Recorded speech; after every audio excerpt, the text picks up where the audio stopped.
Shalom, shalom. Salutations de paix, de joie et de victoire à tous. Ici, c'est le frère Nathanaël, l'instrument du Créateur.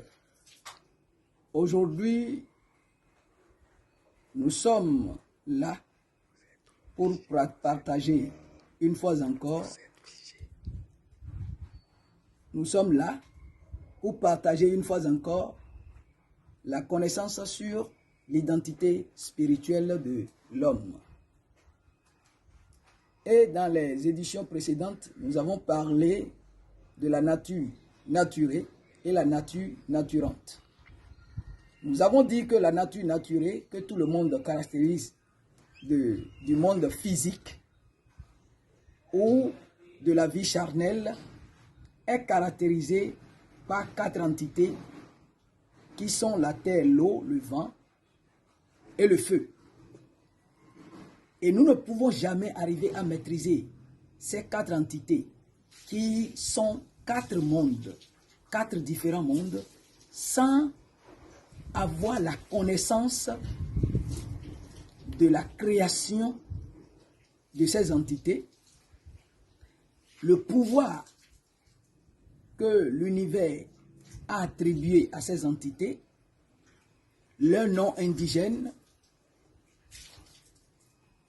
et le rôle qui leur est départi selon l'univers et l'utilité, leur utilité dans le monde dans lequel ils se trouvent. Parce que chacune de ces entités représente un monde. Ils sont faites pour matérialiser, pour représenter valablement un monde. Et sans avoir connaissance de ces mondes-là, sans rentrer, parce que c'est la connaissance qui nous fait entrer en contact avec l'entité du monde. Sans entrer dans son monde, nous ne pouvons pas le connaître. Et si nous ne le connaissons pas, nous ne pouvons pas le diriger. Et il faut avoir la connaissance de ces mondes pour prétendre maîtriser son corps. Parce que tout ce que nous sommes en train de décrire ou de vouloir faire comprendre à tout le monde est régi par notre corps. C'est le monde du corps de l'homme que nous sommes en train de décrire par ces savoirs spirituels. Et sans connaître, sans avoir ces connaissances, jamais l'homme ne pourra jamais être maître de lui-même. Il sera laissé à la risée de tout ce qui plane dans ce monde.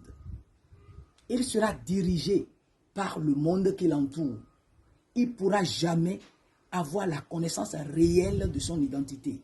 Car l'homme même n'est pas physique, mais c'est sa matérialisation, sa représentation qui est physique. Mais l'homme est divin, l'homme est spirituel. L'homme, dans le monde de la nature naturante, comme nous l'avons signalé au préalable, est composé de la lumière et du feu éternel. D'accord? Et c'est ce monde, c'est ces 2 mondes que nous appelons le monde de l'âme et de l'esprit. Le monde de l'âme et de l'esprit est le maître qui gouverne l'homme spirituel. Et sans rentrer dans ce monde, nous ne pouvons jamais avoir la vérité réelle de l'existence. Sur ce, nous allons vous revenir dans les séances prochaines. Merci.